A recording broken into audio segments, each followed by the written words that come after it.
आज हमारे पास जो स्रोत है वो कोई किताब या लंबी चौड़ी रिसर्च नहीं, बल्कि बस एक वाक्य है। अनिरुद्धाचार्य जी का एक कथन जो एक चेतावनी जैसा लगता है। और ये उन चेतावनियों में से है जो आपको सीधे आकर लगती हैं, कोई घुमाव फिराव नहीं। बिल्कुल। वाक्य है, ये 3 गलतियां की तो घर बर्बाद हो जाएगा। बस इतना ही। स्रोत हमें ये नहीं बताता कि वो 3 गलतियां कौन सी हैं।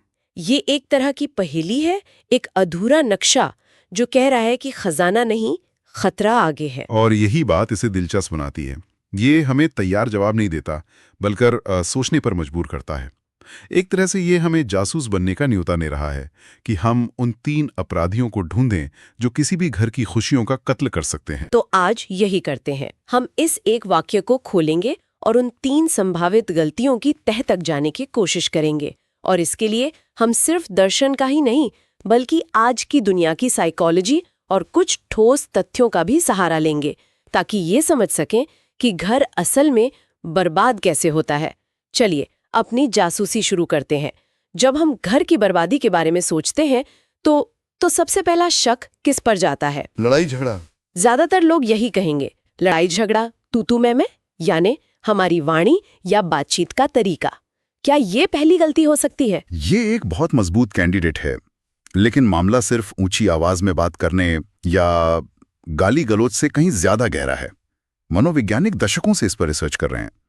एक बहुत मशहूर रिसर्चर हैं doctor John Gottmann. John Gottmann, हाँ। वो कपल्स को देखकर 90% से ज्यादा सटीकता से बता सकते हैं कि 10 साल बाद उनका तलाक होगा या नहीं। 90%? ये तो किसी ज्योतिषी की तरह लग रहा है। वो ऐसा क्या देखते हैं? वो किसी का भविष्य नहीं पढ़ते, बस बातचीत के पैटर्न को पकड़ते हैं। उन्होंने 4 हॉर्समैन यानी रिश्तों की बर्बादी के 4 घुड़सवार बताए हैं। अच्छा। पहला है आलोचना यानी क्रिटिसिज्म, दूसरा है तिरस्कार, कंटेम्प्ट, तीसरा है हमेशा खुद का बचाव करना, डिफेंसिवनेस, और चौथा है बात ही बंद कर देना, स्टोन वॉलिंग। और इन चारों में सबसे खतरनाक जहर है तिरस्कार। तिरस्कार मतलब सिर्फ असहमत होना नहीं, बल्कि दूसरे को अपने से कम समझना। बिल्कुल। मजाक उड़ाना, आंखों में बेइज्जती का भाव रखना। सही। जब बातचीत में सम्मान खत्म हो जाता है और आप अपने पार्टनर को नीचा दिखाने लगते हैं, चाहे वो सार्कास्टिक कमेंट्स हो या नाम बिगाड़ना, गॉटमैन कहते हैं कि ये तलाक का सबसे बड़ा प्रिडिक्टर है। अच्छा।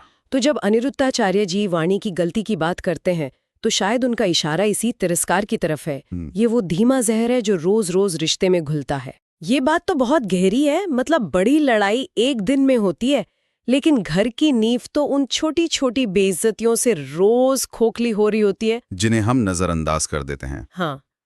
लेकिन उस चौथे घुड़सवार के बारे में क्या? बात बंद कर देना। हमारे यहाँ तो कहा जाता है कि गुस्सा आए तो चुप हो जाओ। यहाँ एक बहुत बड़ा फर्क है। झगड़ा टालने के लिए कुछ देर चुप हो जाना एक बात है, और किसी को इमोशनली पूरी तरह से खुद से दूर कर देना वो दूसरी बात है। अच्छा। इसे स्टोन वॉलिंग कहते हैं, यानी पत्थर की दीवार बन जाना। आप वहां होते हुए भी नहीं होते। और आज की दुनिया में इसका सबसे बड़ा रूप क्या है? हमारा फोन। हाँ, सोचिए उस परिवार के बारे में जहां सब एक ही कमरे में बैठे हैं, लेकिन हर कोई अपने फोन में डूबा हुआ है। शारीरिक रूप से वे साथ हैं, पर मानसिक रूप से मीलों दूर। ये आज के जमाने की संवादहीनता है, एक ऐसी चुप्पी जो रिश्तों को खोखला कर रही है। तो पहली गलती सिर्फ कड़वे बोल नहीं, बल्कि वो चुप्पी भी हो सकती है जो सम्मान और परवाह के खत्म हो जाने से पैदा होती है। ठीक है, तो हमारा पहला मुजरिम है तिरस्कार भरी बातचीत और संवादहीनता। ये सिर्फ जुबान से नहीं, हाव भाव और हमारी आदतों से भी झलकती है। सही। अब दूसरे अपराधी की ओर बढ़ते हैं। ये दिलचस्प है कि कैसे गलत शब्दों से रिश्तों में अविश्वास पैदा होता है, और वही अविश्वास फिर दूसरी चीजों में भी दिखने लगता है, जैसे कि पैसा। बिल्कुल। क्या अर्थ यानी धन दौलत से जुड़ी कोई गलती हो सकती है? ये दूसरा सबसे बड़ा संदिग्ध है। और यहाँ भी बात सिर्फ गरीबी या अमीरी की नहीं है, बल्कि पैसे को लेकर हमारे व्यवहार की है। बात जब अर्थ पर आती है तो लोग अक्सर इसे बहुत निजी मामला समझते हैं, लेकिन आंकड़े कुछ और ही कहानी कहते हैं। क्या मतलब? क्या हमारे पास इस पर कोई डेटा है? हाँ, बिल्कुल है। दुनिया भर में हुए कई सर्वे और स्टडीज में ये बात लगातार सामने आई है कि पैसे को लेकर होने वाले झगड़े शादी टूटने और तलाक के टॉप 3 कारणों में से एक हैं। टॉप 3 में? हाँ, कुछ स्टडीज में तो ये नंबर 1 पर है। तो जब हम अर्थ के कुप्रबंधन की बात करते हैं, तो ये कोई फिलॉसफी की बात नहीं है, इसका असर सीधे तौर पर घर की नींव पर पड़ता है। लेकिन आज के जमाने में जहां अक्सर दोनों पार्टनर कमा रहे होते हैं, वहां पैसे को लेकर इतना तनाव क्यों होता है? तनाव इस बात से नहीं होता कि पैसा कितना है, बल्कि इस बात से होता है कि उसे लेकर पारदर्शिता और आपसी सहमति कितनी है। यहाँ गलती कई रूपों में सामने आती है। एक है फाइनेंशियल इनफिडेलिटी, यानी पैसों को लेकर बेवफाई। पैसों को लेकर बेवफाई? हाँ, अपने पार्टनर से छिपाकर खर्च करना, उधार लेना या निवेश करना, ये उतना ही बड़ा धोखा है जितना कोई और। ये तो बहुत आम बात लगती है। लोग सोचते हैं कि ये मेरा कमाया हुआ पैसा है, मैं जैसे चाहूं खर्च करूं। और यहीं पर घर और मकान का फर्क समझ आता है। मकान में आप हिस्सेदार हो सकते हैं, लेकिन घर में आप पार्टनर होते हैं। जब आप अपनी कमाई या खर्च छिपाते हैं तो आप पैसे नहीं छिपा रहे, आप भरोसा तोड़ रहे हैं। दूसरी बड़ी गलती है पैसे को कंट्रोल के हथियार की तरह इस्तेमाल करना।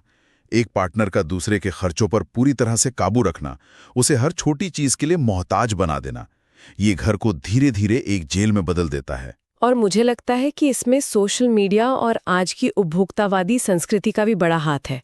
हम लगातार एक ऐसी लाइफस्टाइल देखते हैं जो शायद हम अफोर्ड नहीं कर सकते, और फिर वो दबाव घर के अंदर तनाव बनकर फटता है। सही बात है। वो लेटेस्ट फोन, वो विदेश यात्रा, वो डिजाइनर कपड़े, ये सब जरूरतें नहीं, लालच बन जाते हैं। आपने बिल्कुल सही नस पकड़ी है।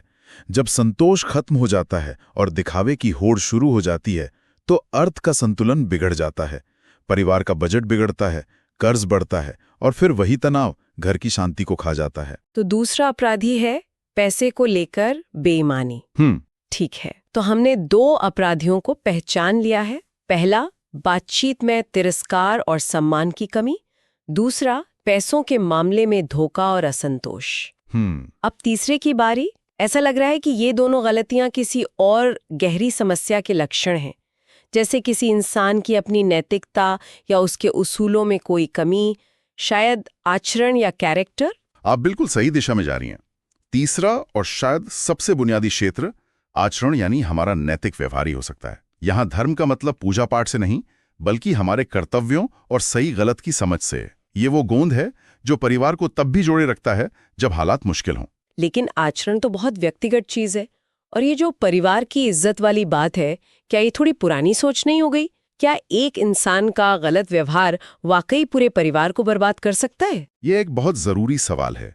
इसे परिवार की इज्जत के पुराने चश्मे से मत देखिए, इसे ट्रस्ट यानी भरोसे के नए चश्मे से देखिए। एक परिवार क्या है? ये कुछ लोगों का समूह है जो एक दूसरे पे अटूट भरोसा करते हैं। यही भरोसा उनकी ताकत है। अब सोचिए, उस टीम का क्या होगा जिसका एक खिलाड़ी बार बार नियम तोड़ता हो, अपने ही साथियों से झूठ बोलता हो? टीम बिखर जाएगी, कोई एक दूसरे पर यकीन नहीं कर पाएगा। बस यही घर के साथ होता है। जब कोई सदस्य अपने जीवन साथी के प्रति निष्ठा नहीं रखता, जब वो घर के बड़ों का अनादर करता है, जब वो बच्चों के सामने गलत उदाहरण पेश करता है या किसी भी तरह के धोखे या गैर कानूनी काम में शामिल होता है, तो वो सिर्फ एक नियम नहीं तोड़ता, वो भरोसे को तोड़ता है। हाँ, वो उस भरोसे को तोड़ता है जिस पर घर की इमारत खड़ी है। मतलब ये एक डोमिनो इफेक्ट की तरह है। एक गलत आचरण बाकी सब चीजों को भी गिरा देता है। 100%। सोचिए, जो इंसान बाहर झूठ बोल रहा है या धोखा दे रहा है, क्या वो घर के अंदर अपनी वाणी में सच्चा रह पाएगा? नहीं रह पाएगा। क्या वो अर्थ यानी पैसों के मामले में पूरी तरह पारदर्शी होगा? बहुत मुश्किल है। एक बेईमानी दूसरी को जन्म देती है। ये एक ऐसा जाल है जिसमें एक गलती दूसरी को खींचती है और इंसान फंसता चला जाता है, और इसका असर पूरे घर पर पड़ता है। घर का माहौल डर और शक से भर जाता है, शांति खत्म हो जाती है। हो सकता है बाहर से सब ठीक दिखे, लेकिन अंदर से वो घर बर्बाद हो चुका होता है। तो हमारी जांच पूरी हुई। वो 3 गलतियां या 3 अपराधी हैं: वाणी में तिरस्कार, अर्थ में बेईमानी और आचरण में निष्ठा की कमी। और जैसा आपने कहा, ये तीनों अलग अलग नहीं हैं, बल्कि एक दूसरे से जुड़े हुए हैं। बिल्कुल, ये समझना वाकई आंखें खोलने वाला है कि बड़ी आपदाएं अचानक नहीं आती, वो इन छोटी छोटी नजरअंदाज की नई दरारों से शुरू होती हैं। बिल्कुल, ये किसी दीवार में आई एक छोटी सी सीलन की तरह है। अगर आप उसे शुरुआत में ठीक नहीं करते, तो वो धीरे धीरे पूरी दीवार को खोखला करके इमारत को गिरा देती है। सही बात है। अनिरुद्धाचार्य जी का ये कथन असल में डराने के लिए नहीं, बल्कि एक रिमाइंडर है, एक तरह का डायग्नोस्टिक टूल है। ये हमें कहता है कि अपनी घर की नींव को हल्के में मत लो। अपनी बातचीत, अपने फाइनेंस और अपने कैरेक्टर की नियमित जांच करते रहो। इसका मतलब ये हुआ कि खुशहाल घर कोई लॉटरी नहीं है जो किसी को लग जाती है। ये एक बगीचे की तरह है जिसे रोज सींचना पड़ता है, जिसकी रोज देखभाल करनी पड़ती है। ये हर दिन किए जाने वाले सही चुनाव का नतीजा है। यही इसका सार है। ये हमें जिम्मेदारी का एहसास कराता है। हमारा घर कैसा होगा ये बाहरी परिस्थितियों से ज्यादा हमारे अपने कर्मों और निर्णयों पर निर्भर करता है। इस चेतावनी को नियम की तरह नहीं बल्कि एक गाइड की तरह देखना चाहिए। इसका मकसद सचेत करना है, बचाना है। तो आज की इस चर्चा का निचोड़ ये है कि अनिरुद्धाचार्य जी का ये क्रिप्टिक सा लगने वाला कथन हमें घर की बुनियाद के बारे में बहुत गहराई से सोचने पर मजबूर करता है। हमने समझा कि कैसे हमारा संवाद, पैसों से जुड़ा हमारा व्यवहार और हमारा नैतिक आचरण वो 3 स्तंभ है जिन पर किसी भी खुशहाल परिवार की इमारत टिकी होती है। और ये साधना परिवार के हर सदस्य की साझा जिम्मेदारी है। कोई एक व्यक्ति अकेले घर नहीं बना सकता या बचा सकता। ये एक टीम एफर्ट है। और ये आज के श्रोताओं के लिए एक महत्वपूर्ण सवाल छोड़ जाता है। हमारे इस आधुनिक तेज तरार जीवन में जहां हम सब समय और ध्यान के लिए संघर्ष कर रहे हैं, हमने फोन भवन और फाइनेंशियल धोखे जैसी नई गलतियों की बात की, पर वो अगली बड़ी चुनौती क्या हो सकती है जो हमारे पारिवारिक जीवन की नींव को अनजाने में कमजोर कर रही हो? क्या वो वर्चुअल दुनिया और मेटावर्स में बनते रिश्ते हैं, या काम का दबाव जो हमें भावनात्मक रूप से अपने परिवार से दूर कर रहा है?